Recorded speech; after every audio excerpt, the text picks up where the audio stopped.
Então, veja bem, eu vou falar um pouquinho hoje de tecnologia, mas eu quero focar mais em duas coisas. Quesitos práticos de como isso vai mudar a vida de vocês. Então, tudo que eu falar aqui, pode ter certeza que vocês vão viver na pele, vocês vão passar na prática. São coisas que podem ser um pouco novas para quem já está no mercado hoje, mas para vocês já vão entrar como nativos nisso. O outro detalhe é pensar um pouquinho em outras oportunidades de carreira. Para a maioria dos enfermeiros vai seguir na assistência, mas como a assistência vai ser transformada por essas tecnologias, mas falar para vocês também que existem outros caminhos. Nem todo enfermeiro precisa seguir na assistência para conseguir ajudar os pacientes e salvar vidas. Existem várias outras profissões que eu vou falar aqui um pouquinho por cima no final, sobre as habilidades principais necessárias para seguir essas carreiras e as oportunidades que podem seguir nessas carreiras, tá bom? Então, primeiro vamos falar um pouquinho dessa transformação. Antes eu vou falar um pouquinho de mim. Meu nome é Lucas, tenho 30 anos, sou sergipano, né, vim para cá, para essa terra maravilhosa, né, do Vale do Paraíba, há 2 anos, sou apaixonado pela cidade. Quem aqui é daqui do Vale? Quase metade. Tem alguém no Nordeste? Não, só eu. Tudo bem.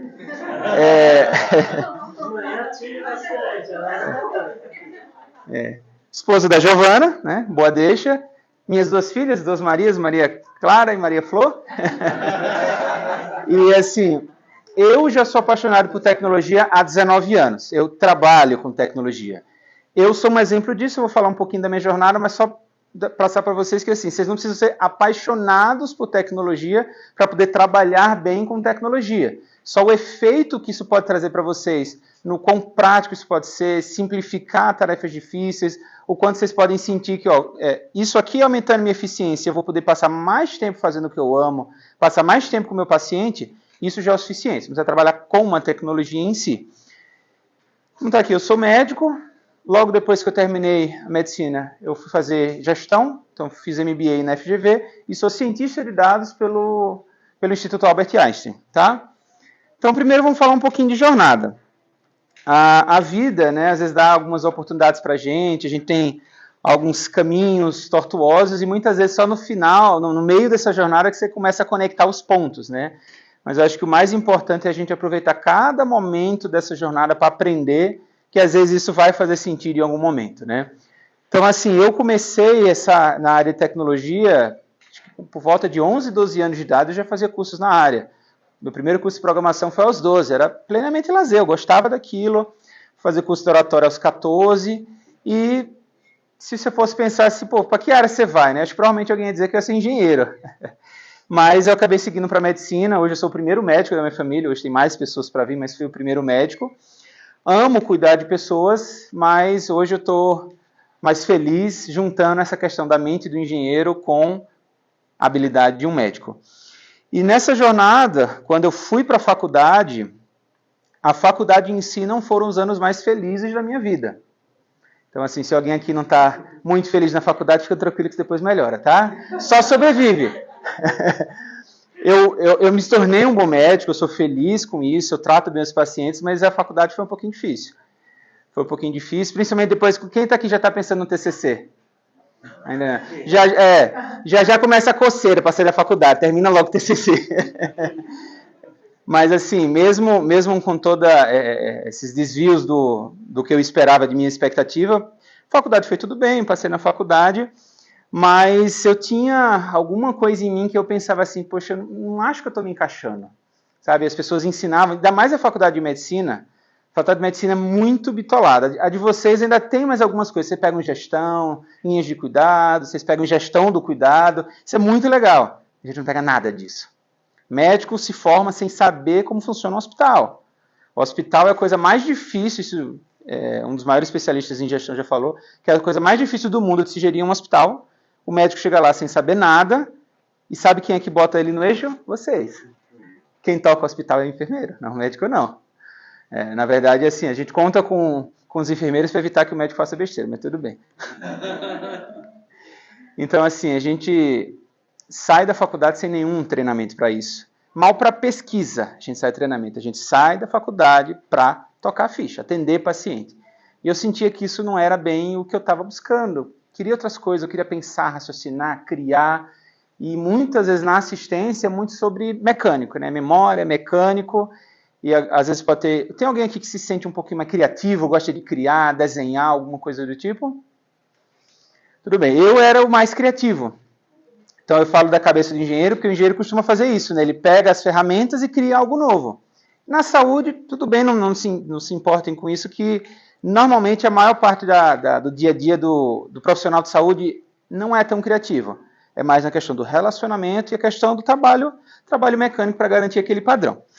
Então, depois que eu saí da faculdade, fui fazer gestão, então eu já sabia, eu não sei exatamente para onde eu vou, mas vou fazer gestão que eu acho que é bem, fui fazer gestão de pessoas e liderança, e quando eu vim para cá é que eu tive a oportunidade de fazer ciência de dados. Aí realmente foi onde as coisas se encaixaram, e aí às vezes pode parecer que tudo fez sentido, né? Pô, 18 anos se conectaram.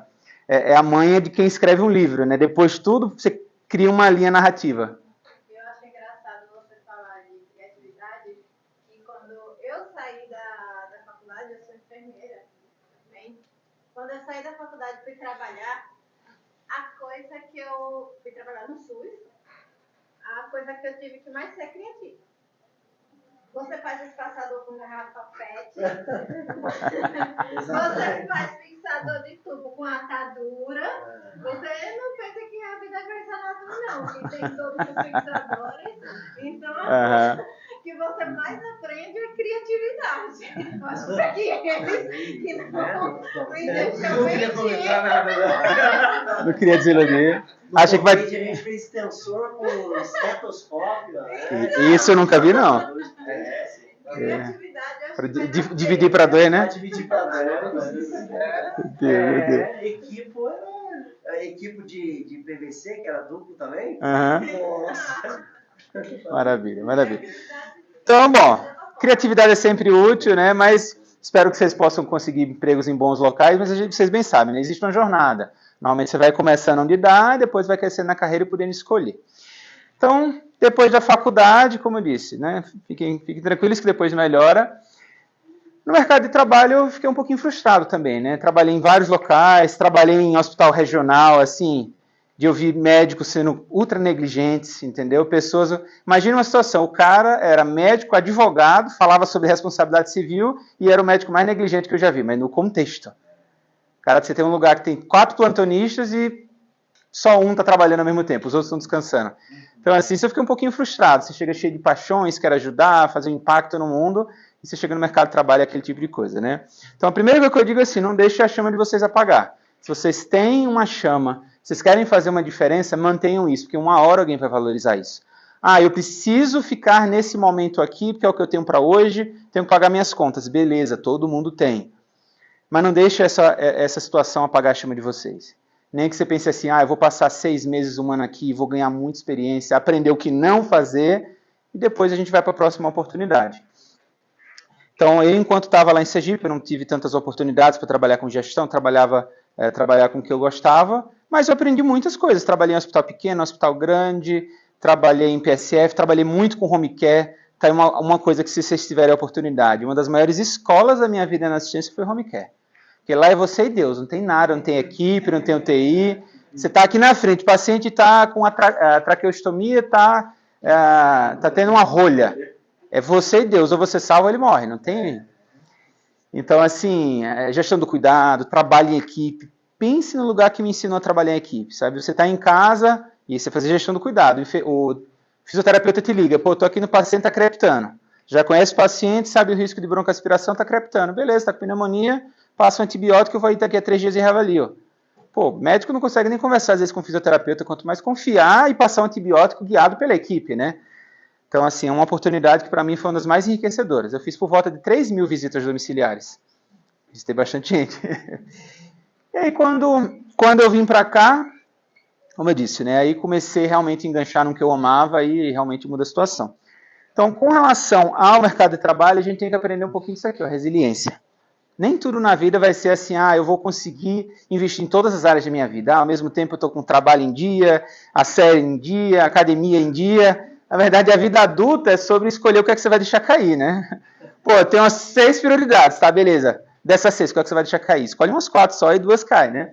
Então, essa árvorezinha aqui fala das prioridades da vida, né? Profissional, interior, espiritual. Para as prioridades, como é diferente. Faz parte. Vocês vão passar por isso, vai ter uma hora que vocês vão ter que priorizar uma parte, priorizar outra, mas às vezes é na área que você está priorizando que você mais cresce e é aquilo que você precisa naquele momento. E aí a gente vai falar um pouquinho desse conceito bem rápido antes de eu chegar do meu. Alguém já ouviu falar disso aqui, Ikigai? Ikigai é uma filosofia japonesa que fala de essência da vida, ou significado da vida.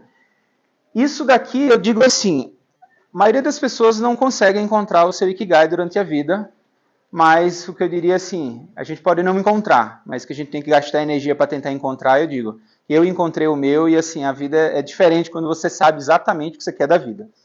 Então aqui a gente está falando de 4 áreas. O que é que você ama fazer, o que é que o mundo precisa que ser feito, o que eu posso fazer e ser pago para fazer, importante, e o que eu faço bem. É você economizar essas 4. Só que aqui, na maioria das vezes, você está em uma dessas outras áreas aqui. Então, por exemplo, eu amo fazer, o mundo precisa, isso é missão. Mas às vezes a missão, cara, não está sendo bem pago para fazer. Se você junta 3, depois você pode procurar essa imagem aqui, que às vezes até você pode fazer uma reflexão para sentir em que momento da vida você está. Que às vezes você está se sentindo satisfeito, mas se sentindo que não está tão útil. Ou seja, você está recebendo dinheiro, faz bem, ama fazer, pô, mas o mundo não precisa disso. Então qual a utilidade disso? Mas isso aqui foi só para dar uma entrada um pouquinho para falar do meu Ikigai. Isso aqui é o que eu amo fazer na minha vida, que é trabalhar como cientista de dados. Então, primeiro ponto, o que é que faz um cientista de dados? Na verdade, é uma profissão que até 10, 20 anos atrás ninguém falava o que era, né? Então, o cientista de dados, ele é a interseção de 3 áreas. É a área de conhecimento de negócio. Então, quando eu falo que eu sou cientista de dados na saúde, eu entendo de negócio. Eu sou médico e sou gestor. A outra área, ciência da computação. A gente arranha um pouquinho, né? Como eu disse, comecei a programar desde novo, eu gosto bastante da área. E matemática e estatística, que ninguém nunca sabe bem, mas sempre dá para arranhar um pouquinho, né? Então, quando você junta os lados aqui, uma pessoa, por exemplo, vocês vão fazer um TCC, vocês vão estar nessa interseção aqui, estatística com saúde. Isso aqui é uma pesquisa tradicional, usando estatística clássica. Ah, você sabe de computação e sabe de negócio. Pô, você pode tentar inventar uma solução. O cara que é só de computação e matemática, ele vai fazer inteligência artificial, aprendizado de máquina. Mas quando você junta os 3, aí sim você entra para essa área de ciência de dados. O cientista de dados, ele sempre é híbrido. Ele sempre vem de pelo menos 2 áreas. Então, o cara sei lá, é engenheiro e é cientista de dados. O cara é médico e é cientista de dados. Ele sempre vem de alguma área, principalmente por causa disso aqui. Ó. Você entendendo do que você está fazendo, você agrega muito mais. Acaba sendo uma ferramenta para fazer mais. Continua ajudando pacientes, só que com ferramentas que podem ajudar em fluxos, em eficiência. Então, como é que essa ciência de dados, como é que essas ferramentas vão acabar afetando os hospitais e a vida de todos vocês no mercado de trabalho? Então, o primeiro ponto que vocês precisam entender, e eu digo isso que vocês vão passar isso na pele mesmo depois de formado, porque a transformação ela é contínua. Mas a primeira questão é, a transformação digital não existe. Na verdade, o que existe é a transformação institucional. Quando você traz uma tecnologia disruptiva que vai realmente afetar profundamente o trabalho, mexe com tudo na instituição. E se a gente está falando que em hospital, quem segura o hospital, quem realmente leva o hospital, a gestão do hospital, são os enfermeiros, vocês são os que vão mais sentir. E sente, e assim, essa transformação que eu mais peço para vocês, como eu disse, eu preciso participar da transformação, eu preciso ser a transformação, não precisa. Mas não seja empecilho. Que aqueles profissionais que não conseguirem ter adaptabilidade, seguir com fluxo, serem conduzidos em prol dessa transformação, são os profissionais que podem ter dificuldade no mercado depois. Podem ter diminuição de empregabilidade, podem não ter boa adesão. Mas, como eu disse, confia no processo que no final todo mundo quer que o processo melhore para vocês e para o paciente, né? Então, não sei se vocês já tiveram aula de gestão hospitalar? Gestão do cuidado, sabe como é que funciona um processo hospitalar? Então, veja bem, aqui é o famoso processo hospitalar. Como o hospital e toda empresa precisa de padrão, mas principalmente o hospital, que é muito complexo, é muito comum que quase tudo que vocês façam no hospital esteja escrito exatamente como tem que ser feito. Diferente, às vezes, de um posto de saúde, que boa parte ali você consegue se virar, porque é você sozinha. Um hospital é muito complexo. Você tem, por exemplo, não sei se vocês conhecem o Hospital São Francisco, do trabalho. O hospital de 170 leitos. Alguém quer arriscar quantas pessoas estão envolvidas lá no hospital? Vamos só um chute. Quantas pessoas vocês acham que estão envolvidas lá? Tem 1.200 pessoas envolvidas no hospital.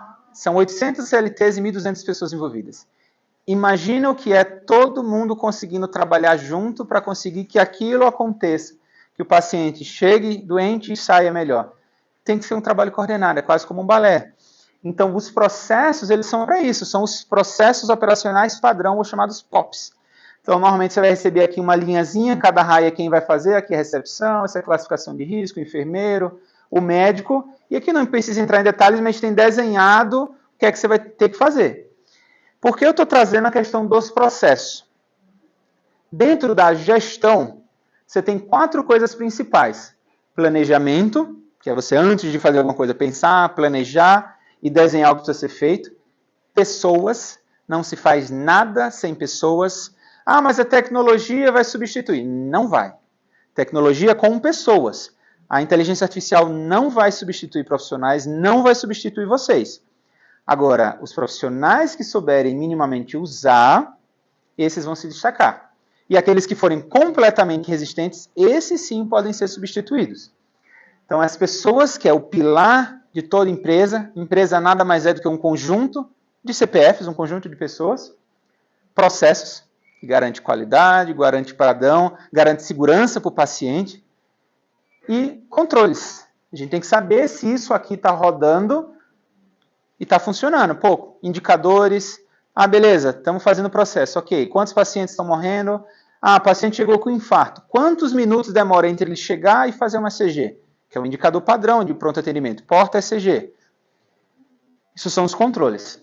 E dentro da transformação digital, que a gente vai chamar de transformação institucional, a maior dor que a gente está tentando resolver é processo. Ninguém vai investir em transformação porque é bonito. Ah, porque vai ficar bonito aquele computador ali. Ah, vai ficar bonito esse robô aqui. Tem que ter um motivo. Até porque é um negócio, você precisa investir, ter um retorno. E o retorno que você está querendo ter é no processo. Todo processo que envolve humano tem falha. E quanto mais pessoas você põe, 4, 5, 6 pessoas no processo, a chance de dar problema é muito grande, de ter variabilidade nesse processo, de ter problema nesse processo. Então, quanto mais processos, dentro do processo, mais etapas digitais tem lá, você traz resiliência, diminuição da variabilidade, trazer para um padrão. E o método com o qual a gente vai ter essa transformação da instituição é com o digital, é uma metodologia. O cliente dessa transformação são todos, não é só o paciente. Vocês são clientes, até porque muitas dessas transformações não é só para o paciente. Às vezes aquela ferramenta o paciente nem vai ver, mas ele vai afetar vocês. Vocês são os clientes. Ah, para melhorar o trabalho de vocês, melhorar a eficiência, trazer maiores capacidades. Eu vou dar um exemplo. Vocês já tiveram aula de SAI, Sistematização da Assistência de Enfermagem? É meio trabalhosa fazer na mão, né? Vocês já fizeram uma toura na mão? É bem extensa. Tem alguns hospitais que tem uma ferramenta. Vocês já viram no livro de vocês uma editora chamada Elsevier, que é um símbolozinho de uma maçã caindo na cabeça do Einstein. Essa editora percebeu que ninguém ganha mais dinheiro com livro. Ninguém compra mais livro, é tudo no digital, né? E eles escrevem um terço dos livros e artigos da área da saúde no mundo. E eles produzem um software, não sei se vocês já viram falar, chamado Care Planning, que você conecta no prontuário e ele verifica os padrões daquele paciente, os CIDs que foram colocados, e ele já ajuda vocês a traçar o plano de cuidados. 279 planos de cuidado já traçados. O HCO, quando colocou isso, o diagnóstico de pacientes com risco de queda subiu em 8 vezes. Era tudo subdiagnóstico. E aí você já faz o diagnóstico, ele já faz as prescrições de enfermagem, já faz a linha de cuidado que precisa fazer e já vem assim, 80% do trabalho pronto. Um software. Ah, mas é só uma ferramenta. O ouro não era o software. Ele pegou o conhecimento que eles tinham, os 500 mil artigos, e transformou aquele conhecimento, aplicou aquele conhecimento numa ferramenta para trazer mais eficiência para vocês. Porque pensa, o HCO é um hospital fenomenal. Se até o HCO aumentou em 8 vezes o diagnóstico de paciente com risco de queda, é humanamente impossível acertar tudo num hospital. Infelizmente, hospital é um ambiente muito hostil e muito perigoso. Preciso também que vocês entendam um pouquinho disso, que a segunda causa de morte nos Estados Unidos evitável é eventos adversos. O hospital é perigoso. Então, quanto mais a gente puder trazer ferramentas para eventos adversos evitáveis, óbitos evitáveis que a gente possa detectar antes, melhor para a gente. E aí o resultado que a gente vai ter com isso é eficiência e controle. Peter Drucker, que é o pai da gestão moderna, falou isso aqui já no final da carreira dele. Hospitais são a forma mais complexa de organização humana que a gente já tentou gerir. Isso aqui já vai estar na mão de vocês. Mesmo na ponta lá como supervisores de enfermagem, sabendo escalonar para coordenadores, gerentes, é complexo. Então assim, eu não sei o que eu estou fazendo aqui? Tudo bem, peça uma ajuda. Aceitem que isso é complexo, mas outras pessoas podem te ajudar. Tá? Uma outra coisa aqui é sobre essa digitalização. Tem esse paper aqui, que foi feito nos Estados Unidos, que foi feito um levantamento sobre como é trabalhar num hospital que usa prontuário eletrônico, num plantão de 10 horas, e eles estimaram que em um único plantão, um médico lá dá 4.000 cliques no mouse, em um plantão. 4.000 vezes num único plantão. Então, hoje a gente está trazendo ferramentas pensando nisso aqui que chama de usabilidade do sistema, porque antes os prontuários era basicamente isso. Você tinha um pedaço de papel, você colocava no digital. Pega o papel e bota no tablet. Isso não é a melhor forma de fazer. Porque a eficiência disso aqui é muito baixa. E o problema dessa usabilidade, que esse hospital aqui, Mayo, lá nos Estados Unidos, fez um estudo, isso aqui até recente, menos de 5 anos, que é a associação entre o quão ruim é a usabilidade desses prontuários. Então você bota aqui, está meio ruim de ler, mas esse vermelhinho aqui são os prontuários eletrônicos. A média de pontuação de usabilidade de 0 a 100 é de 45. Tira a nota F. É pior que o Excel e pior que usar um GPS. E isso daqui, nesse paper, ele trouxe a associação com burnout. O quanto um hospital com prontuário ruim, com usabilidade ruim, pode trazer burnout para os profissionais. Principalmente os enfermeiros, que é quem navegam os processos e que tem boa quantidade de papelada para preencher. Então, assim, já tem boas iniciativas para essa melhoria, vocês podem ser agentes dessa mudança, incentivar, porque às vezes você tem iniciativas de trazer ferramentas melhores e os profissionais não querem. O simples fato de mudar incomoda. Mas pensa, já está ruim. Vai melhorar. Então vamos abraçar a mudança, né? Então a diferença de digitalizar e transformar é o exemplo da digitalização daquele papel. Transformar completamente é todo mundo aqui imerso nisso, dentro. Então você não tem só você e o computador. Os processos ocorrem por aqui, todo mundo se comunica diretamente. Essa integração que a gente quer atingir aqui, essa sim é a transformação causada pelo digital. Então, para você conseguir extrair esse potencial, você tem que ter essa reestruturação.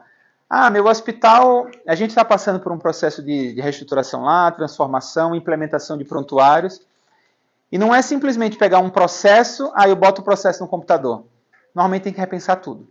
Repensar toda essa cadeia de como os clientes e fornecedores que falam, os setores se conversam para trazer essa resiliência e eficiência.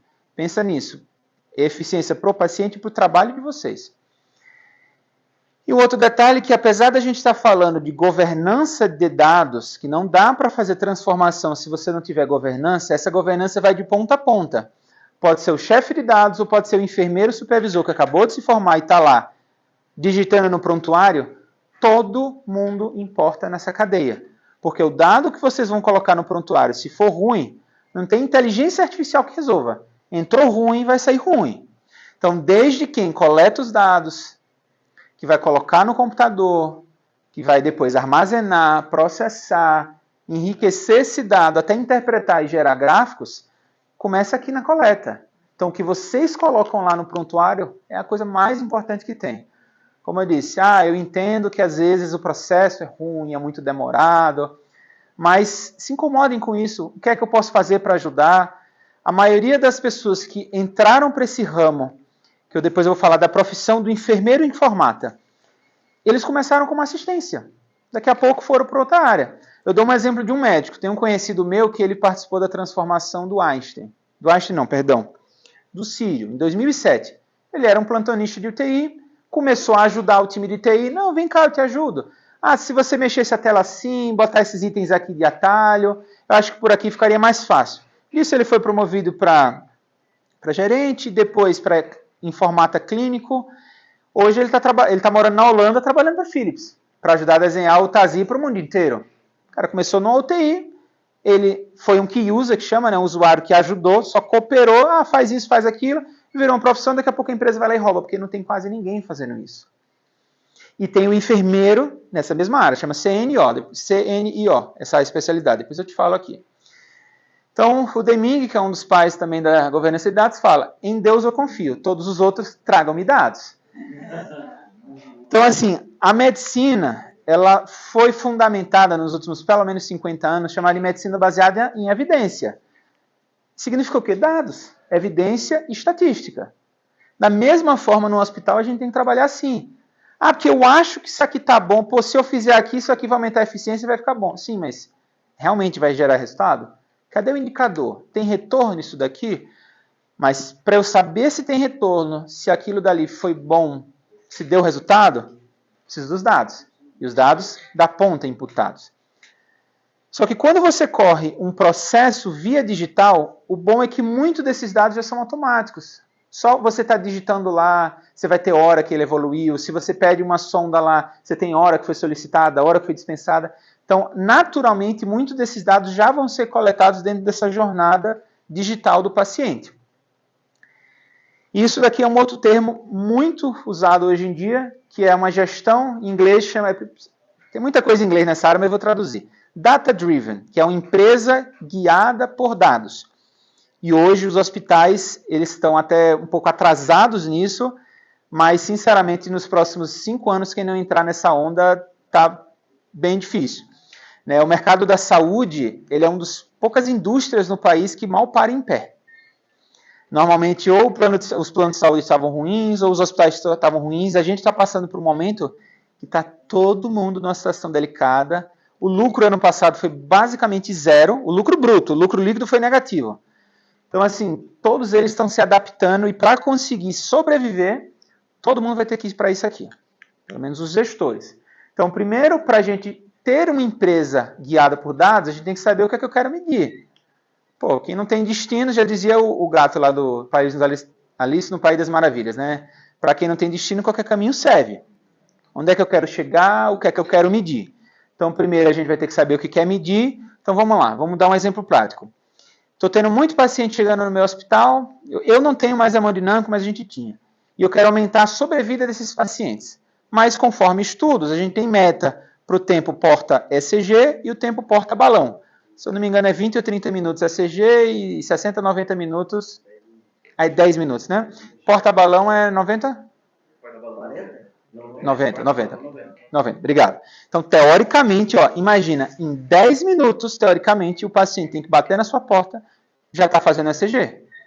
Então, isso não é só vocês, mas eu tenho um olho bom. Mas daqui que chega na sua mão para triagem, já passou meia hora lá na recepção até chegar na fila da triagem. Então, todo mundo tem que estar coordenado. Então, vamos dar um exemplo. Eu quero melhorar a sobrevida do paciente que está morrendo de infarto, perdendo um pedaço do coração. Então, o primeiro que eu quero medir, primeira coisa, porta-ECG, que é a primeira ponta do processo. Vamos capturar esses dados. Então, alguém vai ter que olhar que horas abriu a ficha e anotar que horas ele fez o ECG. Pô, mas eu estou aqui preocupado em salvar o paciente. Eu vou perder tempo digitando que horas eu fiz o ECG? Mas isso é para ele poder medir, para ver se está bom esse indicador. Você vai ter que fazer mais coisas para salvar mais pessoas, não aquele. Captura os dados, depois explora os dados. Ok, pegar todos esses indicadores e olhar. Não, pô, a gente está batendo 15 minutos, mas estava 18. Ok, melhoramos 20%. Tem mais para melhorar. Oferecer ferramentas analíticas. Então, todo mundo tem que poder ter acesso a isso. O enfermeiro na ponta é outra coisa que às vezes os hospitais podem não oferecer, mas vocês estão no direito de cobrar por. Inclusive, eles vão se sentir felizes em ver que a pessoa da ponta está se preocupando com esses indicadores. Facilitar esse acesso aos dados, que essa questão a gente está entrando numa era de democratização dos dados. Não é que todos os dados, todo mundo tem que ter acesso, mas algumas pessoas precisam ter acesso a esses dados para fazer o trabalho melhor. E aí sim tomar decisões. Pô, tá 15 minutos, o que é que eu vou fazer para fazer de 15 para 10 minutos? Será que eu vou ter que botar um técnico de enfermagem na recepção? Não sei. Será que eu vou ter que treinar todos os meus recepcionistas que podem ser leigos na área e como identificar? Aí depende de como você vai fazer. Mas hoje, as empresas, os hospitais como empresas, estão vendo os dados como o maior ativo.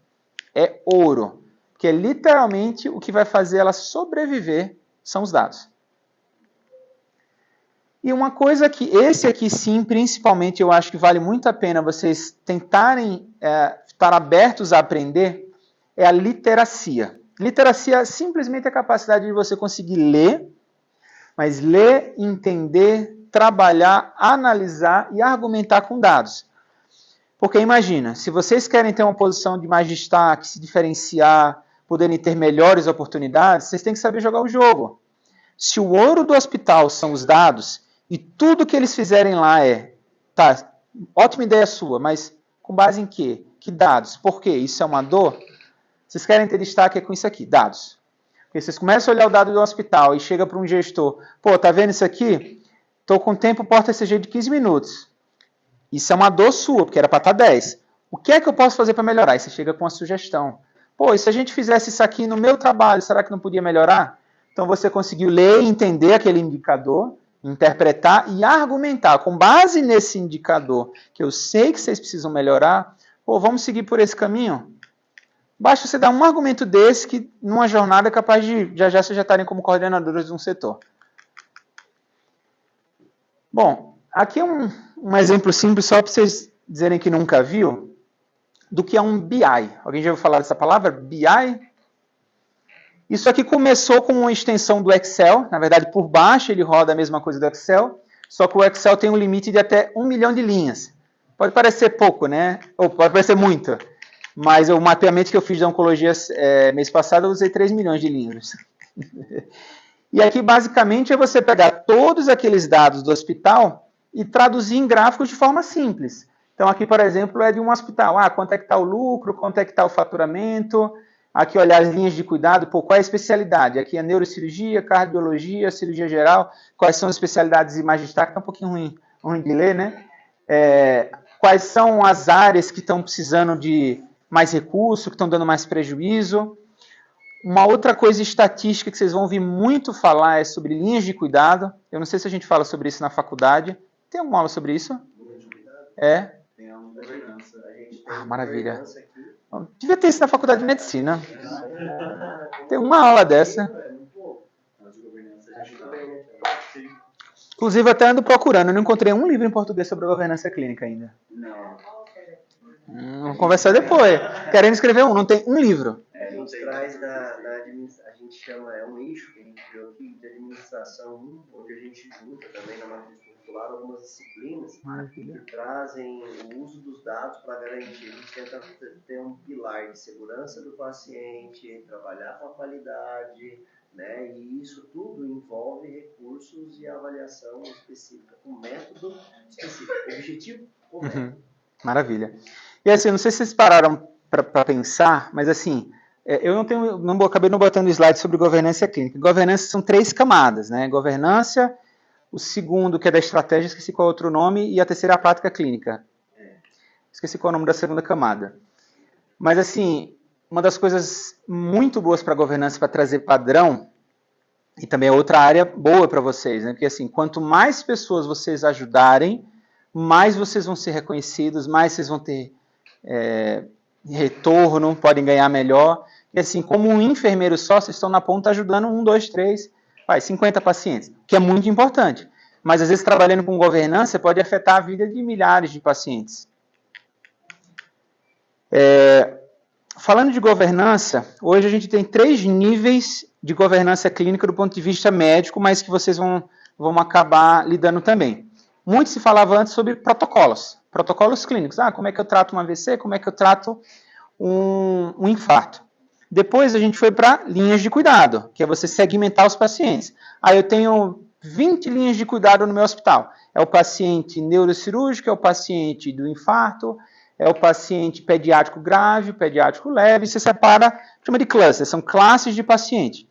E dentro daquela linha de cuidado, que às vezes passa em mais de um local, o pediátrico passa na clínica, no PA, depois vai, sei lá, para a UTI. Você consegue ver os indicadores daquela linha de cuidado e tomar ações mais direcionadas para aquele paciente. Só que tem um terceiro nível, que eu não sei se já ouviram falar, chamada passarelas clínicas, ou clinical pathways. esse é um conceito que está se falando bastante, mas na prática muito pouca gente está conseguindo usar. Mas é um conceito bem legal, que eu espero que nos próximos 5 a 10 anos a gente use bastante, que é basicamente, imagina aqueles livros de antigamente, que tinha um monte de pontinho, e você saía ligando os pontinhos, daqui a pouco aparecia um passarinho. Imagina isso com a linha do cuidado. Você desenhar a jornada do paciente no lápis mesmo. Ó, o paciente da cirurgia eletiva vai entrar aqui um mês antes, vai fazer tal exame eletivo, depois vai voltar na consulta, depois vai na pré-anestésica. 3 dias antes eu vou mandar uma mensagem para ele para saber se ele fez o preparo. No dia anterior eu vou mandar uma mensagem para ele para lembrar do jejum. Ele vai chegar 1 hora antes, vai passar no centro cirúrgico, vai para o pré-anestésico. Então você vai mapeando a jornada a ponto que, se ele desviar uma besteirinha, teoricamente um sistema bem feito vai dar um alerta. Pô, o paciente chegou aqui na sala, mas ele não fez o preparo. Acontece muitas vezes isso. Você vai descobrir que o paciente não está pronto para a cirurgia na maca. Está na maca aqui, o cirurgião do lado. Ô, seu José, você parou de tomar seu anticonvulsivante? Não. Seu anticoagulante? Não, não parei. Era para parar? Cancela a cirurgia. Então, essa abordagem, basicamente como um trilho que você vai seguindo, teoricamente é para evitar esse tipo de coisa. Mas essa ferramenta, eu ainda não vi ninguém fazendo, tendo pronta, mas tem gente desenvolvendo já. Eles chamam de fluxo de atendimento por linha de cuidado. E aí, hoje, tem bastante hospital que já começou a fazer. Então, ele começa... O SUS é um exemplo bem disso. Então, ele faz... o São José, ele já faz esse fluxo. Legal. Então, ele já atende o paciente e aí ele começa a acompanhar o paciente em todos os processos até chegar no processo cirúrgico. E aí ele faz toda essa linha. Muito bom. Os pacientes cirúrgicos de São José, eles já fazem isso. Bom, é bom porque o eletivo é mais simples, né? Por exemplo, você pegar uma das coisas mais difíceis de gerir em hospital é paciente de emergência.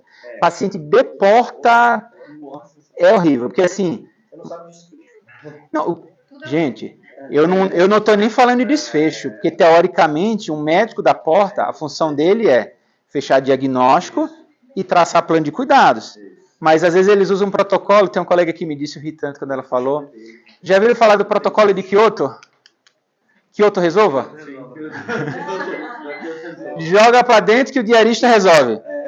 Então você bota o paciente para dentro, não separou nem se é infecção urinária ou pneumonia. Como é que você vai separar a linha de cuidado? Ele é de qual das duas? Na dúvida, Rocefim. Na dúvida, Rocefim, pega tudo, um encravado ou pneumonia. É isso mesmo. Na SNEPS é isso. Primeira hora, todos em 2 dias. Então, mas sabe o que é engraçado do infecto? 2 problemas com o infecto. Assim, 2 processos de infecto. O primeiro, ele só controla uma parte das medicações. Ceftriaxona não entra. Se era para ter usado o Level, Cef. Ele nem faz gestão disso. Se não pisou em meropenem e vanco, beleza. E o segundo, eu já vi isso acontecer porque a gente usa processo em papel, a gente está melhorando e tal, mas eu ri tanto nesse dia. Era um feriado e tal. Ele sentou para ver o papel, eu disse, não, esse aqui eu não concordo, eu vou trocar. Eu disse assim, mas o paciente já terminou de usar. Eu estou debatendo com o papel para quem não dá tempo.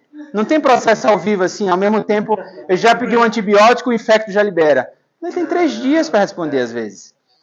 Por isso que é importante os processos, os protocolos, mas meu sonho é ter um sistema que você já pudesse bater, eu vou passar meropenem para um encravado, e ele não está com sepsis, o sistema já bloquear. Não, eu não bloqueio não, vou segurar aqui, vou mandar um SMS para o infecto, vamos ver se ele libera. Não tem isso ainda, mas era meu sonho desenvolver. Pô, eu adoro o Tazocin, mas bom, a gente usa pouco no hospital. Além do custo, tem que pensar no TR. Ele é caro, mas um pouco no TR, né?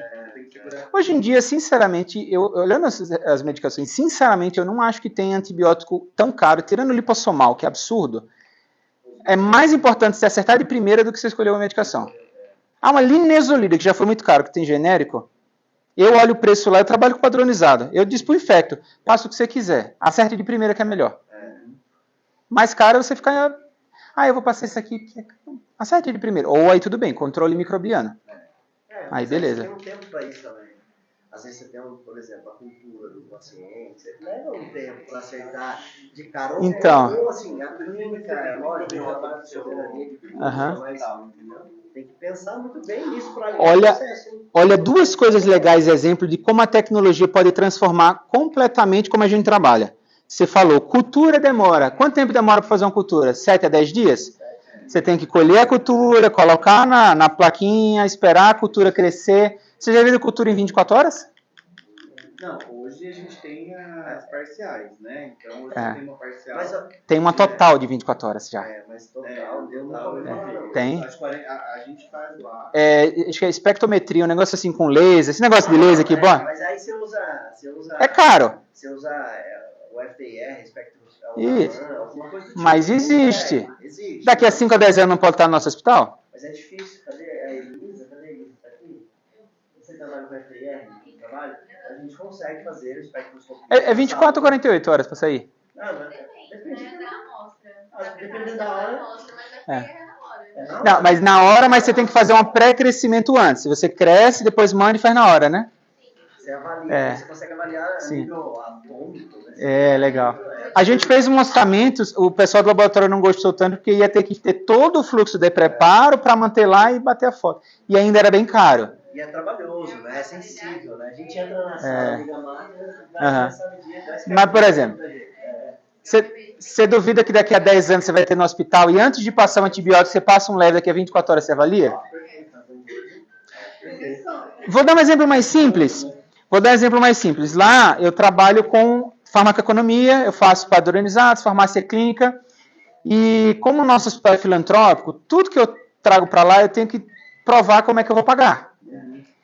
Então, por exemplo, teste de Covid. Teste de Covid foi uma revolução muito boa. Inclusive, quem permitiu a revolução dos testes de Covid foram os testes de gravidez. Vocês já pararam para pensar. Que a mesma tirinha reagente, que até aquela tecnologia foi para o Covid.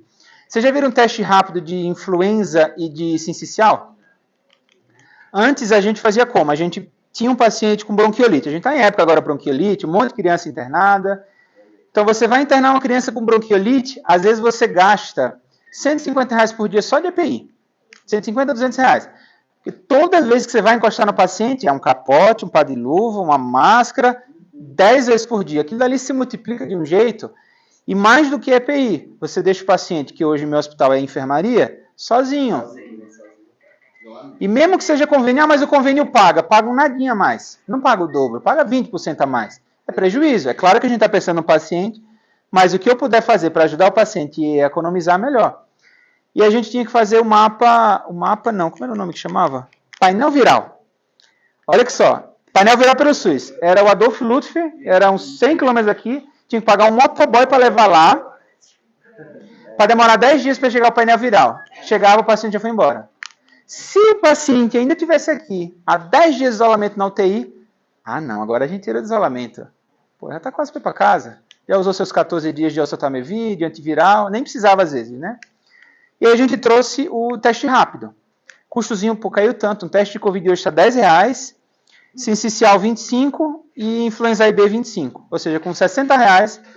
Única coisa ruim, são 3 cotonetes no nariz. Isso aí é péssimo, péssimo. Hoje, como é o fluxo, em vez de eu jogar o paciente para dentro isolado, deixar ele isolado, começar a terapia no PA, antes de entrar. Eu vou pedir um isolamento. Nem entra. Teste primeiro. Testou os 3. Deu os 3 negativos? Nem entra. Ou nem isola. Um positivo. Beleza, entrou. Só com a economia do EPI eu paguei o teste. Eu tenho outros benefícios. Economia de leito, melhoria para o paciente. Tudo ótimo. Só o capote já pagou os testes. A gente casca todos. Nem lembra assim. Esse teste, por exemplo, tem quase 1 ano que a gente botou para dentro. E eu tenho. Aí você vê o indicador.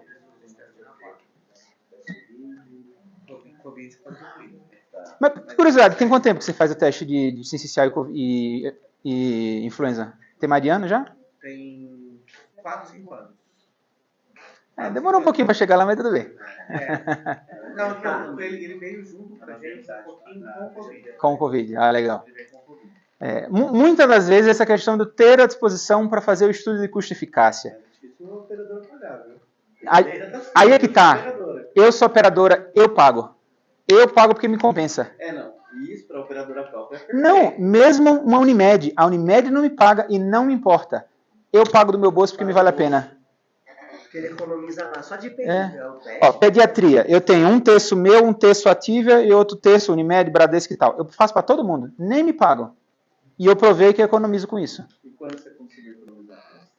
Então, aí vamos lá de indicador. Eu não lembro, aí é meu braço direito aqui do negócio, a gente pode até abrir a planilha lá. Se eu não me engano, eu já estou em, só de EPI, 40 mil ano. Isso pagando e ainda sobra 40 mil. E, gente, se for botar leito, aí vai para centenas de milhares. Mas qual é o trabalho? Para provar isso, minha CCIH fica no Excel botando todos os testes que fizerem. Você vai anotar se deu positivo, se deu negativo, quantos dias ficou internado e quanto eu recuperei. Aí ele ficou 7 dias, então ele ia ficar 7 dias internado em isolamento, ficou 7 dias não isolado. Aí eu vou lá e somo. Tirim. Não, porque eu tô Porque se ele ficasse pensando, porque hoje as operadoras estão empacotando. Correto. Então, cada dia o pacote é menor, principalmente o pacote de pronto-socorro. Sim. Hoje uma operadora ela paga R$200 no pacote de pronto-socorro. 200 tá bom, eu percebo bem, mas tudo bem. Eu tô falando assim, a média é R$200. Aham. Numa operadora mais. Ok. Né? E aí você pensa no uso de medicação, no uso de EPI daquele profissional também, no tempo do profissional, Sim. mais Mas o detalhe, eu não lanço no PA. Eu interno, deixo no PA, lanço na conta de internado, porque é só o tempo dele virar. Então vale a pena. Mas mesmo, na DG. mas mesmo assim, a tendência é empacotar a internação também. A gente já está começando a empacotar lá. A gente já está com DG, né? Já está com a... Diária global. Diária global. Aham. Entendeu? Vale mais a pena. Então vale a pena. Mas se errar, erra no enfermeiro que não viu nada, passa no médico que não viu também mais ou menos, e começa a ser prescrito. Então, mas eu botei no processo. Teoricamente, eu tenho... Você vê que é processo resiliente. Teoricamente, o médico tem que prescrever e lembrar, quase nunca lembra. Depois que ele fez a internação, passa no enfermeiro, o enfermeiro tem que chegar lá, ô doutor, cadê o pedido? É sempre assim que vocês vão fazer, né? Ô doutor, cadê o negócio que você não lembrou? Depois ela esqueceu. Aí na gestão de leito, mesma coisa. Cadê o teste? 3 camadas para não esquecer. Só entra com teste. E mesmo assim ainda nunca é 100%. A gente faz isso, síndrome gripal, a gente faz. O meu hospital é adulto, mas a pediatria já faz isso. Mas adulto, o paciente que está com síndrome de COVID, né, síndrome gripal, enfim, COVID, a gestão de leitos não internos tem os pacientes que dão o teste. Aí é questão que se trabalha mesmo. Sim. Tiro de leito, tempo de internação. Só para contextualizar um pouquinho para vocês que ele está falando de diária global, isso é uma tendência bem pesada na saúde, como eu disse, vocês vão acabar passando por isso, porque até agora, na verdade, quase tudo na saúde era conta aberta. É taxímetro, usou cada seringa que você põe na conta, e vai à la carte, que nem restaurante, né? Isso está acabando, que não é sustentável. Então, assim, o hospital ele era desincentivado a fazer o trabalho bem. Quanto mais eu empurrar o paciente aqui, o problema não é meu não, eu estou recebendo o meu. Então, você tem 2 tipos de empacotamento. Um que é o diária global, que é, ele vai passar que nem um hotel. Um resort é o inclusive. Aqui eu vou pagar, sei lá, R$1.000 aqui, tudo que você botar, mas é o seu. Então, é um incentivo para ter custo e eficácia. E tem os outros empacotamentos globais totais. Ó, eu vou te pagar, o SUS faz muito isso, que é a IH. Eu vou te pagar R$600. Se ele vai pagar passar 3 dias ou 30, às vezes o que o SUS paga não paga nem a comida do paciente, depois de um tempo. Eu digo isso porque eu tenho uma oncologia, tenho um paliativo, já tenho paciente passando 2 meses lá. É basicamente trabalho filantrópico, não recebo nenhum arroz. Mas tudo bem, faz parte. A função do hospital filantrópico com convênio é tirar um pouquinho de lucro no convênio para pagar o SUS, porque nunca é para ter lucro mesmo. Então, quando a gente está falando de saúde 4.0, a gente falou um pouquinho do futuro da saúde de perspectivas econômicas, mas vamos um pouquinho também para perspectivas tecnológicas. Aqui são alguns exemplos do que compõe a famosa saúde 4.0, vestíveis, dados, saúde, sob demanda. Eu vou pular alguns exemplos desses aqui. O primeiro é o mais famoso, né? Um Apple Watch. Alguém aqui tem relógio digital? Hoje o Apple Watch você vai parar para contar, ele dá mais de 12 parâmetros, né? Média oxigênio, ECG.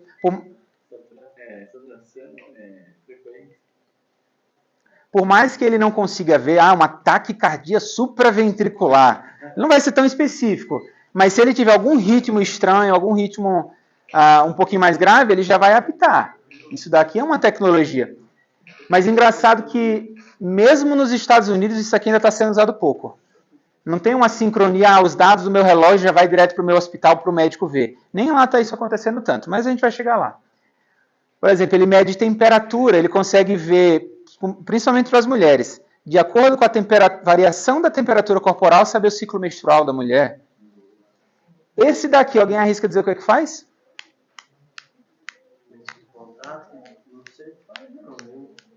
Medir glicose.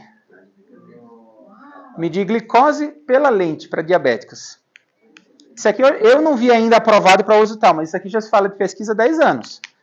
Ainda mais tem uma tecnologia que eu acho uma pena que usa pouco no Brasil, que é a bomba de infusão contínua de insulina portátil. Eu não sei se você conhece alguém que usa aqui no Brasil, nunca vi. Eu já atendi paciente que usa, né? Tanto no hospital quanto no consultório, eu já vi, mas assim, 2, 3 pacientes. Deve ter importada, né? É importado. É importado. Bom, então assim, esse questão da insulina tem um medidor que ele, de acordo com a insulina do sangue, da glicose, ele já solta a insulina. É basicamente um pâncreas artificial. Hoje o que você encontra mais fácil, em vez dessa medição aqui, talvez isso aqui não tenha avançado tanto por causa dos medidores wireless. Não sei se vocês já viram um medidor de glicose, que é um adesivo que você cola e você só cola, topa o celular e ele já mede. E ele tem um custo menor, se eu não me engano, custa uns R$100 e poucos e a fita dura 2 semanas. Claro que não é para todo mundo, mas também não é um preço de um carro, né? Você tem um paciente com diabetes tipo 1, o início de um diabetes descontrolado que você precisa fazer mais ajustes, pô, maravilhoso, você pode medir 60 vezes no dia para fazer curva glicêmica. Só que todos esses dados aqui, a gente precisa agregar eles, porque eles juntos vão conseguir trazer um insight, trazer um diagnóstico para isso. Só que a quantidade de dados que está chegando para a gente está sendo muito grande. Conseguir manejar esses dados tem sido difícil. E tem 2 tipos principais de dados, os estruturados e os não estruturados. Então, quando vocês forem lá no hospital trabalhar e acharem assim, eu gosto de trabalhar no prontuário, que é um campo aberto, é só digitar Ctrl+C, Ctrl+V no Word. Pode ser prático para vocês, mas esse dado ele é um dado não estruturado. Ele vai ficar guardado lá e não vai ter a mesma usabilidade que um marcar X. Em vez de você digitar, paciente está sonolento, paciente está nauseado. Não, imagina um questionário, paciente está nauseado, sonolento, e você vai marcando X. Aquele dado é estruturado. É um Xzinho que você marca. Claro que existem muitas técnicas para pegar o dado não estruturado e estruturar. Tem algoritmos que conseguem ler o prontuário para identificar algumas coisas. Mas tudo isso tem margem de erro. Às vezes uma pessoa digita uma letra errada, tem um hábito de abreviar de forma diferente. Mas todos esses dados eles vão parar aqui numa estrutura mais moderna, num negócio chamado Data Lake, que é o lago de dados. Você joga tudo lá dentro e depois a gente se vira para tirar insights disso. Isso daqui é uma das coisas que muito se fala nos últimos 5 a 10 anos, e agora com inteligência artificial, essa quantidade de dados lá dentro vai ser o futuro. Medicina sob demanda, não sei se alguém já usou algum aplicativo de plano de saúde, que direto do aplicativo você pede consulta. Já fizeram isso? Mais um benefício, né, da saúde 4.0. Telemedicina, não sei se vocês já viram telemedicina. Esse daqui é um americano, mas eu tenho um colega meu que fabrica esse aqui, um dos poucos homologados aqui no Brasil, até estetoscópio ele faz. Ele na verdade, ele homologa dentro de uma maletinha. Você abre a maleta portátil, o enfermeiro ou o técnico ajudando, enquanto do outro lado tem um médico. Inclusive, agora eu lembrei, ele está até nesse momento fabricando 100 para levar lá para as enchentes do Rio Grande do Sul. Fez um contrato com o governo. E aí você consegue balança com bioimpedância, você consegue o esteto, que escuta em tempo real. Tem um outro que eu vi que tem até otoscópio, câmera para você ver a língua, termômetro, PA, saturação, frequência, tudo o médico do outro lado consegue ver. E aí junto com o enfermeiro lá, e maravilha, né? Casa junto. Inclusive isso daqui no Canadá, gente, há uns 20 anos já tinha isso. O Canadá é um país gigante, quase todo mundo mora no sul. Como é que você vai conseguir, vamos lá, um reumatologista no norte do Canadá? Era o enfermeiro que fazia isso. O enfermeiro do posto da saúde básica lá, eles têm um SUS, uma saúde básica legal, atendia o paciente e fazia uma tele-interconsulta com um especialista. Então isso foi um dos pioneiros a fazer. Uma outra palavra que vocês vão ver muito, e esse aqui no próximo slide vocês vão gostar. IoT, ou Internet das Coisas. Hoje, quase tudo que você olha no hospital bom, que já tem tudo, tudo que você tropeça tem Wi-Fi. Tropeçou, tem um cabo, tem Wi-Fi. Então a bomba é capaz da maçaneta da porta ter Wi-Fi também. E tudo isso vai estar interconectado e vai permitir um controle muito melhor. Não sei se vocês já viram camas inteligentes. Primeira vez que eu vi isso aqui, eu fiquei apaixonado. Imagina que com uma cama dessa, tem camas dessas que medem peso, vocês conseguem fazer balanço hídrico só pelo peso. Não precisa contar. Imagina ter que ficar contando urina, quantos ml saiu. Nem precisa, o peso da cama já diz. O paciente baixou a grade, apita lá. Destravou a rodinha, apita.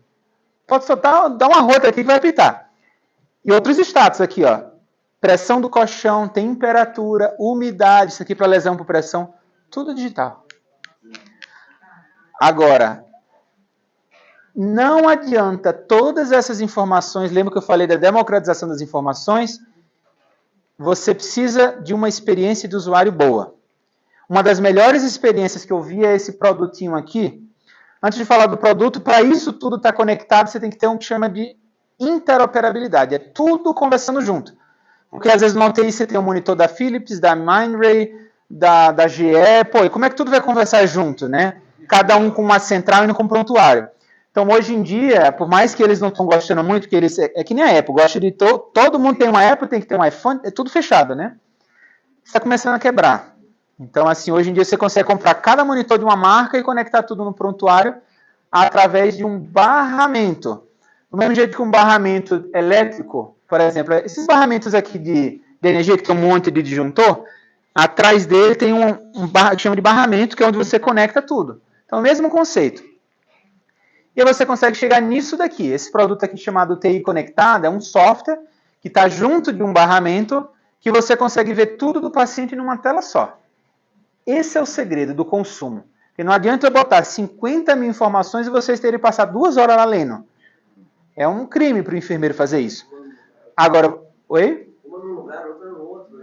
Então, aí você chega numa tela dessa, que aqui você já vê quanto está a temperatura.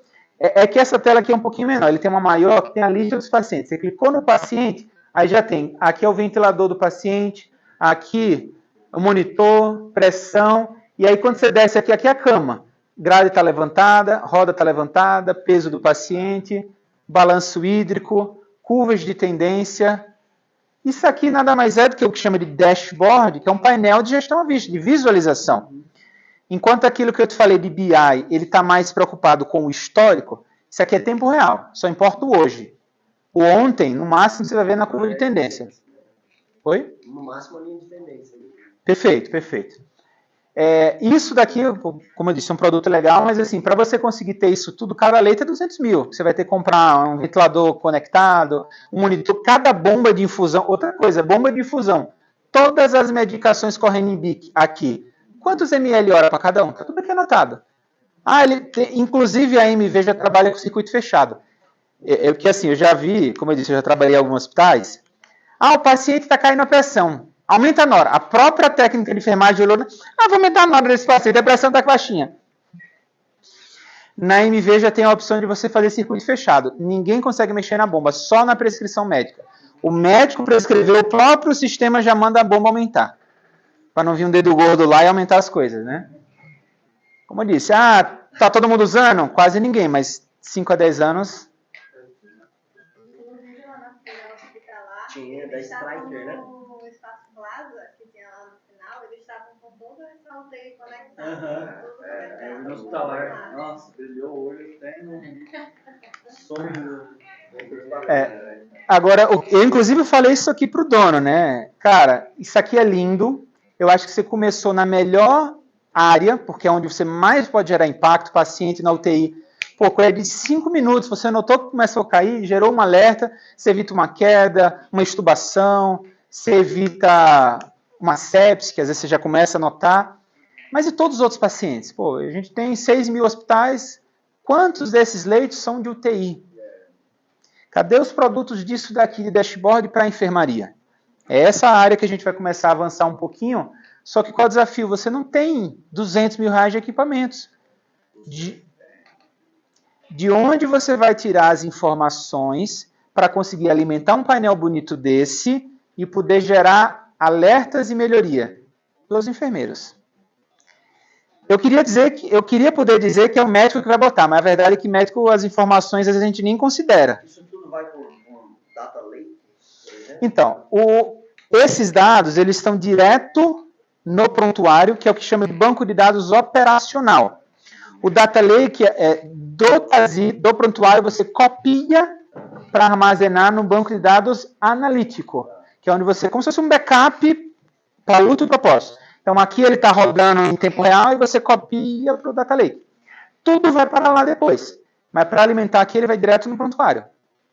Ou, diferente, o que ele consegue fazer aqui, às vezes não é nem para o prontuário, daqui vai direto para o dashboard e daqui vai para o prontuário, que aí já centraliza tudo nele.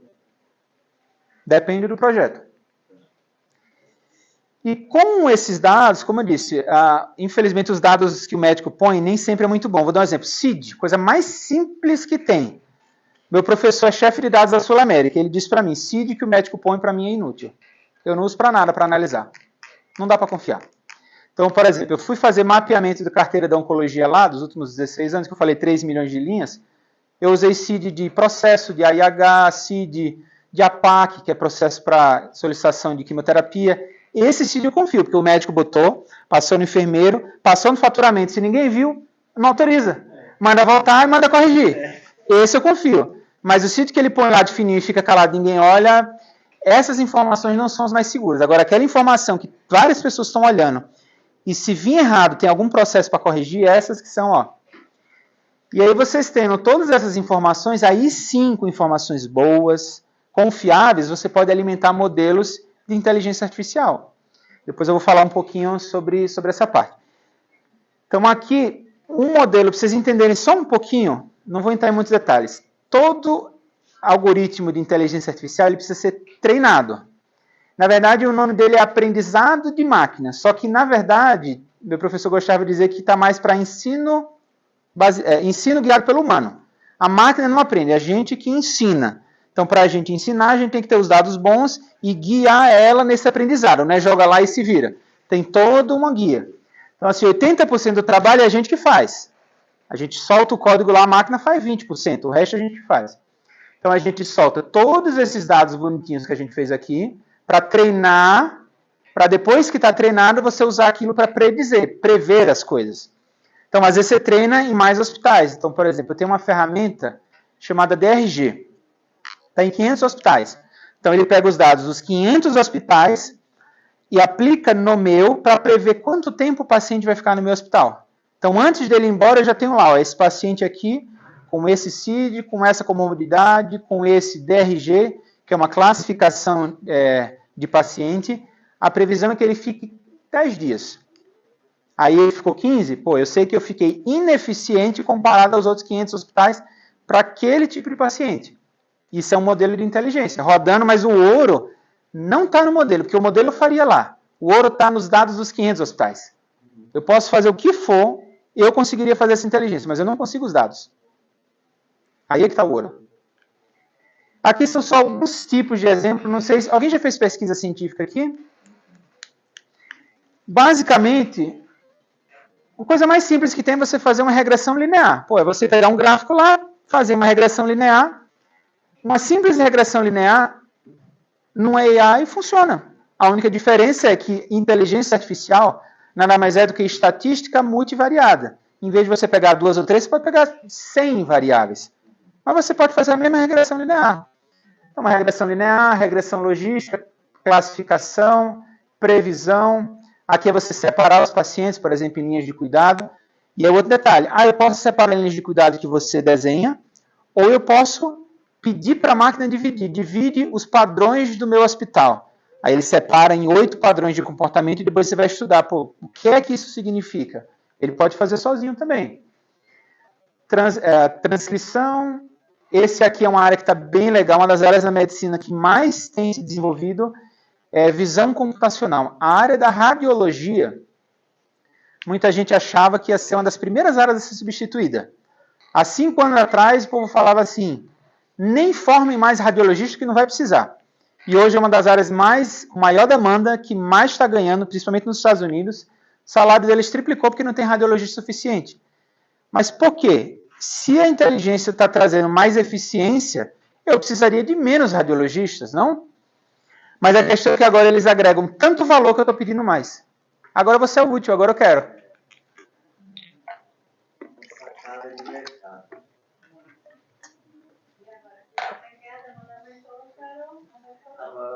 Então, como é que um algoritmo de visão computacional pode ajudar o trabalho de um radiologista? Ele pode tentar separar os exames que estão normais dos que provavelmente têm alteração, então ele já pode priorizar. Isso, inclusive, eu esqueci qual é o nome do programa do SUS, que ele pegou os 6 melhores hospitais do país, Oswaldo Cruz, Einstein, Sírio, esqueci quais são os 6. E eles têm alguns programas de apoio. Tem um para ECG e tem um para AVC, que você está nesse programa, você manda para lá e eles aqui em São Paulo avaliam. Eles já usam essa tecnologia. Se o eletrocardiograma veio com alguma alteração, eles têm até 5, 10 minutos para avaliar. Se veio normal, eles vão laudar, mas eles vão laudar, sei lá, horas depois. Então, prioriza quem está alterado. E você pode usar esses algoritmos para isso, separar. Tem um outro conceito que nesse congresso da semana passada o pessoal falou muito, que é chamado humano no circuito, human in the loop. É você ter uma inteligência, mas você sempre tem que ter um humano lá. A inteligência volta para o humano, a inteligência volta para o humano. Você ter esse ciclo e essa sinergia é que é o ouro. Isso aqui é o que a gente está falando muito agora, né? Inteligência generativa, chat GPT. Sei que todo mundo está falando isso aqui, mas assim, 90% das coisas no hospital não precisa disso. É você querer pegar uma bazuca para um negócio que um estilingue resolve. Uma regressão linear, você resolve aquilo e não precisa de um GPT. E uma das coisas mais importantes que eu venho defendendo é o pensamento crítico dessas ferramentas. A maioria dessas ferramentas que você compra é uma caixa preta que ninguém sabe nada do que está lá dentro. Eu que agora entendo um pouquinho, eu morro de medo disso. DRG é um exemplo. A gente paga caro para essa ferramenta, está em 500 hospitais, e ele vai lá e prevê, vai ficar 10 dias. Maravilha. Qual o nível de confiança dessa informação? Como foi treinado? Que algoritmo foi usado? Eu não tenho acesso a nada. Chega a me arrepio com isso. Então, por exemplo, quando eu fiz um modelo lá no hospital, a gente ainda não usou, porque eu ainda estou precisando fazer um pouquinho mais de alicerce para poder rodar isso em tempo real. Mas no meu TCC eu fiz um modelo que chama de redes neurais para prever o risco de óbito de um paciente oncológico internado. Se ele apontar com alto risco de óbito, será que vale a pena você operar de novo? Vamos colocar num paliativo, né, que seria mais econômico. Quando eu treinei, e eu publiquei, e eu pude também mostrar para os colegas, apesar que a gente não está usando, eles podiam saber quantos % de confiança naquela informação. E assim, quando você vai comprar testes e tudo mais, fazer pesquisa, você tem os falsos positivos, os falsos negativos, que é o recall, a sensibilidade. Não importa de nada eu dizer para você, mas a precisão do meu método é 94,6%, mais ou menos 0,8%. Balela. Porque não adianta você acertar todo mundo que não vai morrer e errar todo mundo que vai. 1% morre, você erra todos. É que nem a história do relógio sem pilha está certo 2 vezes no dia, né? E aí quando você vai olhar qual é o método certo para essa dor, eu preciso avaliar quem vai morrer. Então eu não posso errar ninguém. Falsos negativos, recall deu 74,6%. Aí sim é realista.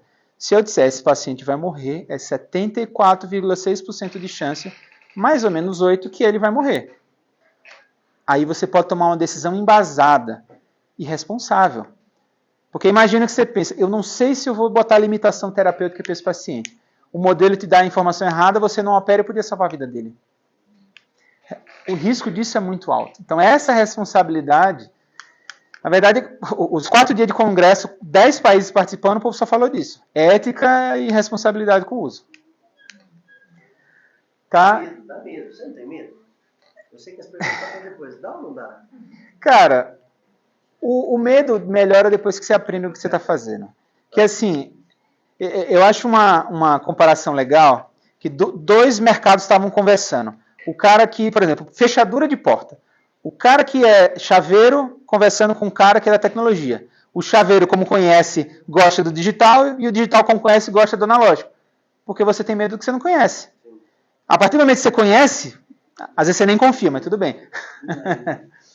Mas assim, o problema é que o hoax, como é que eu traduzo? Essa empolgação, esse frenesi tem que diminuir, isso é absurdo.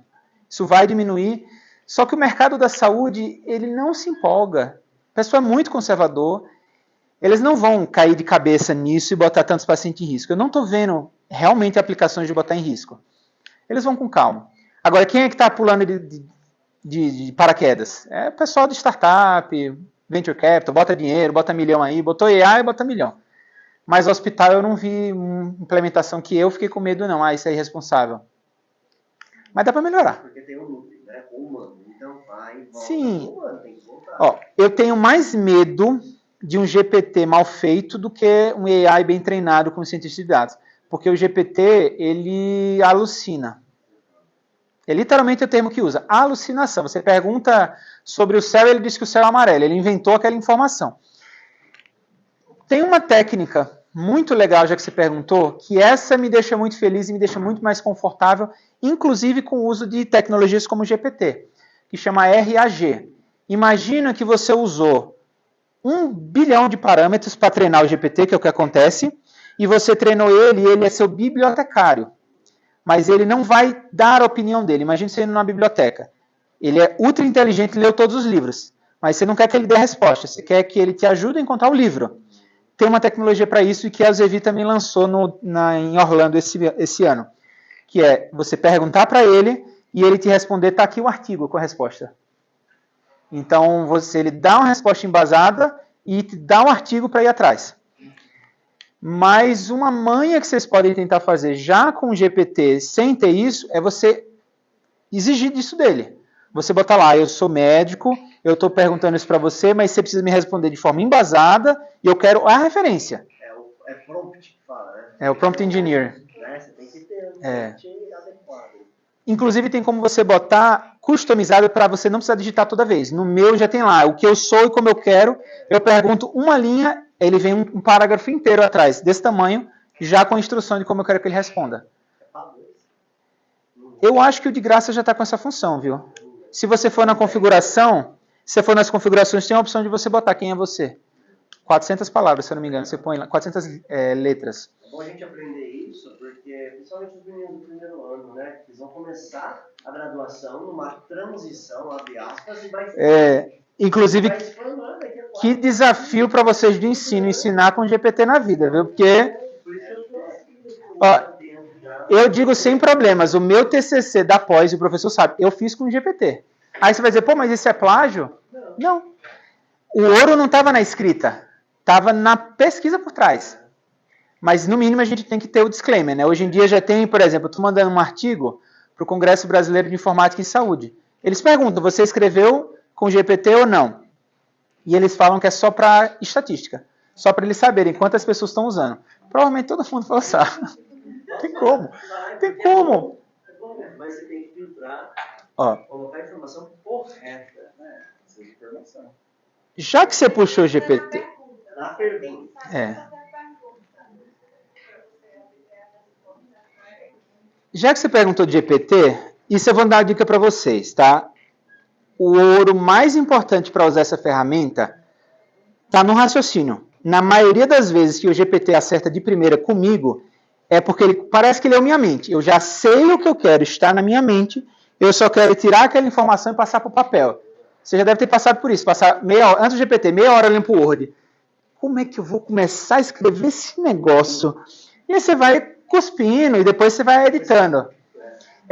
Mas a maioria das vezes isso é transcrição. Até programação. O que hoje eu consigo programar. Assim, a hora que eu fiz foi perfeito. Porque durante a minha pós-graduação, no 3º mês, saiu o GPT. Mudou completamente a forma como eu trabalhava. E eu basicamente programo, às vezes, em português. Eu começo a dizer, GPT, eu quero que você faça isso, isso, isso. E ele transforma em Python. Tudo bem, eu posso ler, eu comento. Mas essa questão, o ouro está em você saber raciocinar, saber pedir e estruturar na cabeça. Se você passar a pergunta estruturada, o potencial de produção vai ser absurdo.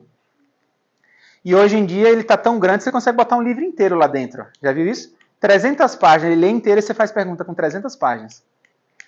Tem um site que você pode botar artigo. Ó, esses artigos aqui, às vezes vocês querem fazer pesquisa do TCC, olha uma oportunidade boa. Vou fazer revisão bibliográfica, que é pesado de fazer, e meta-análise lá em cima, né? Você pega 100 artigos, bota lá nesse site, começa a fazer pesquisa. Qual desses artigos tem correlação exatamente com o que eu quero? Ele vai ler o artigo e vai dar a resposta. Você conversa com o GPT ou com esse site sobre o artigo. Pô, onde nesse artigo está falando sobre isso, isso, isso? Ele, nesse parágrafo. Você vai ler, eu não gostei, se eu vou jogar fora, eu vou para o outro.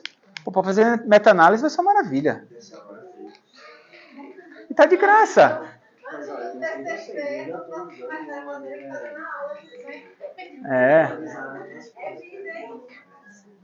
Olha, e essa foi uma das tecnologias mais rápidas a serem adotadas. Bateu 1 bilhão de usuários, se eu não me engano, foi 10 dias. O celular demorou 25 anos, o Facebook demorou 5 anos. Em 2 semanas já tinha 1 bilhão de pessoas. E na saúde, na última pesquisa que eu vi, eu não lembro o número exato, mas de um ano para o outro subiu tipo de 40 e pouco para 70% o percentual de pessoas usando. Só por curiosidade, quem aqui já usou alguma vez, pelo menos, o GPT? Só digo uma coisa, só brinca. Inclusive, vocês viram a apresentação do último desse mês? É assustador. Tem um filme, esse filme é maravilhoso, chama Her, ou Ela, com Scarlett Johansson. Já ouviram falar desse filme? É até assustador, porque é basicamente aquilo que vai acontecer. O novo GPT, já que a gente tocou nesse assunto, a gente tem um tempinho a mais, né? Ele não é só um modelo generativo. Na verdade, o que eles estão fazendo lá dentro, tem 10 modelos de inteligência diferentes trabalhando lá dentro. Cada habilidade dele é um modelo diferente. Então, tem um modelo para ler, um para escrever, um para ver, um para gerar imagem, um para falar, um para ouvir. Cada habilidade é um modelo diferente, conectado dentro de um hub para parecer natural. Mas a época da gente conversar naturalmente com o AI está há poucos meses já. A última versão já foi assustadora. Assim, de você pegar a câmera do celular e pedir ajuda. Assim, eu estou com dificuldade nesse problema de matemática. Você mostrar a câmera e ele te ajudar a resolver. E te ensinar como é que faz. Isso é uma coisa linda. Não tem. Não tem.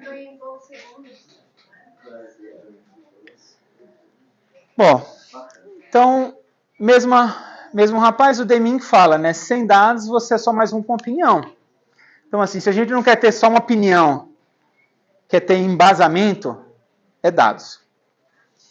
Agora vamos falar um pouquinho das outras carreiras. Tudo isso aqui que eu estava falando vai afetar todo mundo aqui, provavelmente para melhor, talvez você se divirta um pouco com isso, ou para alguns que queiram saber dessa carreira, a gente pode até falar, mas eu vou dar um exemplo aqui, se eu não me engano, eu botei 7 jornadas diferentes para o enfermeiro fora da assistência. Todas elas eu já vi pessoas trabalhando por trás e estão bem, viu? Primeiro, como eu disse, esse aqui é o mais hardcore. É uma opção, mas seria o mais hardcore. Para ser cientista de dados e enfermeiro é um mercado legal. Você teria que fazer uma pós-graduação. Esse aqui realmente precisa, né, um pouquinho mais pesado, fazer estatística, análise de dados, aprender programação mesmo, aprender um pouquinho sobre inteligência artificial e aprender a trabalhar com grandes dados. Mas, para não assustar um pouquinho, você não precisa ser cientista de dados, como eu gosto de ser, para trabalhar nessa área. Só você ser enfermeiro e ter boa vontade, você já pode entrar para essa área daqui. Chief Nursing Informatic Officer. Eu não tenho estatística para quantos enfermeiros fazem isso, mas só para vocês terem a noção de quantos médicos fazem isso. Isso aqui é uma área que, inclusive, eu conheço enfermeiro que fez isso aqui e foi parar na Alemanha. O mundo inteiro está atrás disso aqui.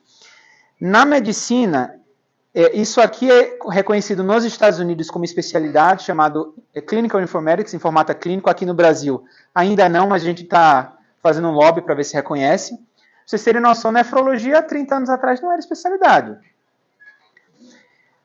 As especialidades mais raras em medicina. Você tem neurocirurgia com 600 no país, 400 radioterapeutas, 300 geneticistas, médicos que trabalham com tecnologia, assim, saúde digital. Eu estimo 150, 200. Nessa área, assim, mais específico, mal 100. Médico cientista de dados como eu, que é mais dados ainda, uns 20 no país. Enfermeiros, como eu digo, não tem milhares. Apareceu um desse aqui, qualquer lugar vai querer contratar. Então, o que é que você precisa para trabalhar nessa área daqui? Como eu tinha falado lá no início que o cientista de dados ele pegava várias áreas, para fazer ciência de dados você tem em cima negócio, estatística, programação e storytelling, BI. Só de entender de negócio e conseguir dialogar com o pessoal da TI, você já ganhou. Porque o pessoal não consegue dialogar e entender os dois. Turco que tentando falar com russo. Se você é o tradutor, você já tá com ouro na mão. Você só precisa conseguir dialogar com os dois. Então você precisa ter o conhecimento de enfermagem. A prática clínica é legal. Então assim, começa trabalhando. Os 4 anos, 5 anos que eu passei trabalhando na assistência foram fenomenais. Porque eu sei a dor de quem está na ponta. E eu já vi muito enfermeiro falar isso assim, quando a gente chega numa mudança. Mas você não sabe como é estar aqui. A gente pode dizer, não reclama não que a gente sabe. A gente sabe como é. E isso é importante. Para você não fazer, por exemplo, por que os prontuários, quando eu falei, são tão ruins? Porque quem fez esse prontuário não entendia nada de saúde. Prontuário nasceu, por exemplo, o prontuário da Philips, nasceu em Blumenau dentro de um hospital, ele nasceu para fazer conta, para servir para faturamento. Agora, depois de 30 anos, eles estão refazendo para ficar um pouquinho melhor para assistência. O prontuário não foi feito para assistência. Hoje, com especialistas na área, enfermeiros, Philips tem enfermeiro trabalhando lá, aí eles podem dar os pitacos para ficar um pouquinho melhor, porque eles sabem como é que está na ponta. Tem um pouquinho de experiência em prontuários, e isso daqui é o principal, liderança e gerenciamento de mudança. E aí é o ouro. Tudo isso que a gente estava falando aqui era o que chama de hard skill, que é habilidades objetivas, você fazer uma faculdade, fazer uma pós. Mas a coisa mais importante são soft skills. É liderança, é comunicação, organização, adaptabilidade. A Forbes publicou esse ano as 11 principais soft skills para o mercado e são assim, pode parecer óbvio, mas é difícil encontrar pessoas com esse tipo de habilidade. Outro aqui, e aí até homenagem a Giovana, que também está seguindo para essa área, gestor de projetos. Então assim, o gestor de projetos, quando a gente fala, imagina, projeto complexo, 1.200 pessoas, hospital é complexo, e como é que você faz isso andar? Você vai construir um prédio, você tem um gestor lá, você tem um engenheiro, você tem um mestre de obras, você acha que vai botar só os analistas da TI e o enfermeiro e eles vão se conversar e vão resolver? É difícil. E a maioria dos projetos ou falham, ou atrasam absurdamente, ou sai muito mais caro do que o normal. Então, ter um gestor de projetos é muito importante. Quer falar um pouquinho sobre gestão de projetos, Giovana? Tá. Então, assim, uma das coisas que ela se apaixonou é o seguinte, quando um colega nosso for falar o que era... Não. Então tá. Então eu pulo gestão de projetos. Planejamento e organização, muito importante. Habilidades de comunicação e liderança. Comunicação você vai ver em todos aqui que você sai da assistência, você precisa. E na assistência também. Capacidade de gerenciar múltiplos interessados. Stakeholder é o gerente, é o da TI. Todo mundo quer que aquilo ande. Você tem 20 pessoas envolvidas no projeto. Quem é o maestro? Gestor de projetos. É ele que vai dar prazo, que vai cobrar. E existem várias metodologias para gerir projetos. Metodologias ágeis, preditivas. Eu não vou entrar em detalhes. Como eu disse também, enfermeiros gestores de projetos, duvido que tenha 100 no país. Eu chuto assim porque eu não sei. Eu ouvi falar, sei lá, 5. Gestor de produto. Esse também é legal. Esse aqui eu vi um exemplo de uma enfermeira que estava no Sírio também, se eu não me engano, quando a Philips tinha comprado o prontuário e foi implantar. Os diretores da Philips foram lá, gostaram do trabalho dela, fazendo a parte de informática e levaram ela para a Europa para ser representante de produto. Então, quando você vai, outro exemplo bom, na Carl Zeiss na feira semana passada, o cara estava apresentando um produto de 6 milhões, que era radioterapia intraoperatória. Quem estava apresentando? O enfermeiro. Ele é enfermeiro e engenheiro, mas ele falava daquela máquina porque ele sabia o que era aquela máquina. Como é fazer uma cirurgia, como é que usa um centro cirúrgico, como é que limpa, quanto dura. É outra área legal. Essa da Philips, ela rodava a Europa inteira, morava em Dubai. Ela morava em Dubai, enfermeira. E ela era representando o produto. E normalmente você nem precisa ser vendedor. Você tem um vendedor do lado. Só de você entender do produto e estar ali e falar, já tem seu cargo. Também tem pouquíssimos fazendo isso. Pô, aquela colega sua da EpiMed, é enfermeira, né? Especialista, ela é gestora do produto, representante de produto de uma ferramenta de analytics para UTI. Contratar alunos do primeiro ano de MBA. Outra área com oportunidades. Então, você tem que ter conhecimento em desenvolvimento de produtos e ciclo de vida, então entender sobre mercado, sobre produtos, habilidades de mercado e análise competitiva. Então, assim, pô, eu vou te apresentar em produto. Ok, quem são meus concorrentes? Quais minhas vantagens competitivas? O que é que você vai ganhar com isso daqui? Então, vender aquilo ali. Pô, isso aqui é fenomenal. Habilidades de traduzir necessidades do usuário em especificações do produto. Então, não importa, mas esse produto faz isso. Sim, mas eu perguntei. Não, isso aqui é uma dor minha. Eu sofro com isso. Olha, isso aqui resolve sua dor. Ai, desculpa. E colaboração com equipes de engenharia, marketing e vendas. Porque aquele dali você está na frente, mas o pessoal do marketing vai dizer o que, é que você vai ter que focar, o vendedor vai estar ali para ajudar a fechar, e engenharia desenvolvendo. Consultor, essa área é uma das áreas que para enfermeiro, acaba tendo mais oportunidades. Você tem um grupo IBS, consultoria de creditação, consultoria de gestão do cuidado. Isso aí é um pouquinho mais comum. É bom, mas digamos que não tem a mesma escassez que as outras. As outras o mercado está desesperado. Essa aqui tem várias, tem muita concorrência. Conhecimento de práticas de saúde e regulamentos, analítica e resolução de problemas, gestão da mudança e comunicação eficaz. Especialista em saúde digital. Então, eu já falei 3 digital. Hardcore, que é cientista de dados. O CNIO, que está dentro de um projeto ligado com as outras áreas. Mas tem esse aqui que é um pouquinho mais leve. Que é só saber de saúde digital. Como eu disse, tem tantos médicos que trabalham com saúde digital. Porque esse é o rasinho. Às vezes o cara ajuda a escolher uma ferramenta de telemedicina. Eu quero fazer esse projeto no hospital. Compra essa e essa ferramenta. O cara só precisa dizer isso, às vezes. Conhecimentos de TI em saúde, gerenciar projetos, entender de regulações e capacidade de inovar e adotar novas tecnologias. Essa é principal, porque às vezes você não precisa fazer nada. Você só precisa sugerir. Compra essa ferramenta. Se você juntar isso, casamento perfeito para a sua dor. Saúde populacional. Esse aqui a gente sempre teve, né? Epidemiologia e tal. Só que, na minha opinião, é uma área que vai dar uma ressurgida boa. Porque, do mesmo jeito que a radiologia o povo achou que ia morrer, essa é uma área que podia estar um pouco dormente, um pouco meio suizão, mais popular, e vai dar uma ressurgida. Planos de saúde, adotando programas de saúde populacional, cuidado primário, usar todos esses dados para cuidar da população. Um exemplo maravilhoso disso, Prevent Senior, né, que tem um trabalho maravilhoso de saúde populacional, porque só com um trabalho desse você gerir uma carteira de idosos tão, né, custosa.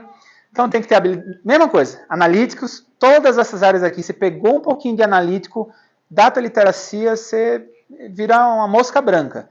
Conhecimento de saúde pública e epidemiologia, trabalhar com dados populacionais e capacidade de implementar políticas de saúde. Lembrando que políticas de saúde não é só pública, políticas de saúde privada. Por mais que tenha a ANS lá prendendo o nosso pé, mas tudo bem.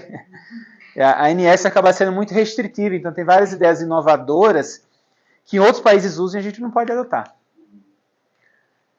Educador em saúde, né? Homenagem a vocês, professores, é uma área muito boa também. Eu inclusive, gosto porque ela pode ser uma área em paralelo.